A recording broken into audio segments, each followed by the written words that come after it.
মৃত চৰকাৰী কৰ্মচাৰীৰ পিতৃ মাতৃৰ বাবে আশাৰ বতৰা ভৰণ পোষণৰ বাবে চাব নালাগে বুৱাৰীৰ হাতলে মুখলে পুত্ৰৰ বেতনৰ ধন লাভ কৰিব পিতৃ মাতৃয়েও ৰাজ্য চৰকাৰৰ কোনো বিবাহিত কৰ্মচাৰীৰ অকাল মৃত্যু হলে তেওঁৰ অৱসৰৰ বয়সলৈ ধন দি থকা হয় কিন্তু বৰ্তমানৰ নিয়ম মতে এই সমুদায় ধন লাভ কৰে কৰ্মচাৰীজনৰ পত্নীয়ে কৰ্মচাৰীজনৰ পিতৃ মাতৃয়ে কোনো ধন লাভ নকৰাৰ বাবে বহু ক্ষেত্ৰত সমস্যাত পৰে পুত্ৰহাৰা পিতৃ মাতৃসকল দুৰ্ভগীয়া পিতৃ মাতৃক আশাৰ বতৰা দিছে চৰকাৰে চৰকাৰী কৰ্মচাৰীৰ মৃত্যু হলে পিতৃ মাতৃয়ে লাভ কৰিব ধন ৮০% লাভ কৰিব পত্নীয়ে ২০% লাভ কৰিব পিতৃ মাতৃয়ে অৱশ্যে পিতৃ মাতৃ চাকৰিয়াল হ'ব নোৱাৰিব অন্য সন্তানো হ'ব নালাগিব চৰকাৰী চাকৰিয়াল বহুত যুৱক যুৱতী ডেকা বয়সতে কেতিয়াবা এক্সিডেণ্ট আদিত মৃত্যু হয় স্বাভাৱিকভাৱে ঘৈণীয়েক গৰাকীয়ে কৰবাত বিবাহ পাশত আবদ্ধ হয় এইটো কোনো বেয়া কথা নহয় আমি তাক ভাল বুলিয়ে কম কিন্তু যেতিয়া ছোৱালীজনী বেলেগ এটা পৰিয়ালত গুচি যায় বৃদ্ধ দেউতাক মাকৰ মৃত ল'ৰাজনৰ দেউতাক মাকৰ খুব কষ্ট হয় আমি অসম চৰকাৰত কি কৰোঁ কম্পেছনেট এপইণ্টমেণ্ট আমি বন্ধ কৰিছোঁ কিন্তু এজন ব্যক্তিৰ চাকৰিৰ সময়ত মৃত্যু হ'লে চাকৰি থকা কালছোৱালৈকে আমি গোটেই দৰমহা দি থাকোঁ কিন্তু দৰমহাটো কাক দিওঁ ঘৈণীয়েক গৰাকীক দিওঁ এইবাৰৰ পৰা আমি নিয়ম কৰিছোঁ যে ৮০% দৰমহা আমি ঘৈণীয়েক গৰাকীক দিম আৰু ২০% দৰমহা আমি দেউতাক মাকক আমি দিম যাতে খুব ধুনীয়াকৈ দেউতাক মাকেও এটা ভাল জীৱন লৈ থাকিব পাৰে আৰু ছোৱালী গৰাকীৰো যাতে মংগল হয়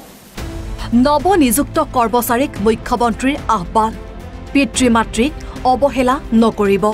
আমি সকলো ল'ৰাই যদি নিজৰ দেউতা মাৰ প্ৰতি দায়িত্ব পালন কৰোঁ কোনো দেউতাক মাকে বৃদ্ধাশ্ৰমত থাকিব নালাগে আজি আমি আমাৰ দায়িত্ব পালন নকৰোঁ কাৰণে দেউতা মা বৃদ্ধাশ্ৰমত থাকিব লাগে আৰু আইতাসকলক দেখিলে মনটো বেয়া হৈ যায় সেইকাৰণে মই সকলো চৰকাৰী আজি যোগদান কৰা কৰ্মচাৰীসকলক বিষয়াসকলক মই অনুৰোধ কৰিম যাতে আপোনালোকে জীৱনৰ প্ৰতিটো ক্ষণতে নিজৰ দেউতা মাই আমাক এই পৰ্যায়লৈকে লৈ আহিলে মই জানো যে এগৰাকী ছোৱালীক নাৰ্ছ পঢ়াবৰ কাৰণে ইঞ্জিনিয়াৰ পঢ়াবৰ কাৰণে দেউতাক মাকে কিমান কষ্ট কৰে আপোনালোকে যাতে কোনো সময়তে দেউতাক মাক কষ্ট পাব নিদিয়ে চৰকাৰী কৰ্মচাৰীলৈ আন এক উপহাৰ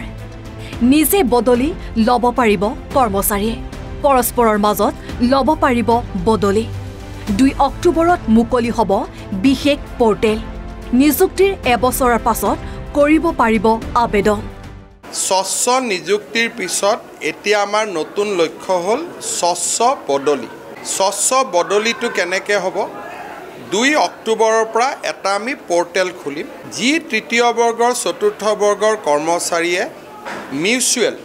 ইজনে সিজনৰ জাগাত যাব সিজনে সিজনৰ জাগাত যাব এইটো পৰ্টেল ২৪ ঘণ্টাই খোলা থাকিব ইয়াৰ কোনো দিন আৰু বাৰ নাথাকে প্ৰত্যেক দুমাহৰ মূৰে মূৰে যিমান মিউচুৱেল এপ্লিকেশ্যনৰ আবেদন জমা হ'ব আমি সেইখিনি কৰি গৈ থাকিম কিছুমানে যদি মিউচুৱেল কৰিব অসুবিধা অলপ ঘূৰাই পেলাই কৰিব লাগে যে কোনোবা লখিমপুৰৰ পৰা ধেমাজিত যাব ধেমাজিৰ পৰা তেজপুৰত যাব তেজপুৰজন আকৌ লখিমপুৰত যাব অলপ যদি একা বেকা বাটেৰেও যদি মিউচুৱেল হয় আমি সেইটোও এলাউ কৰি দিম ভিডিঅ' জাৰ্নেলিষ্ট অজয়ৰ সৈতে মাধুৰ্য শইকীয়া NB নিউজ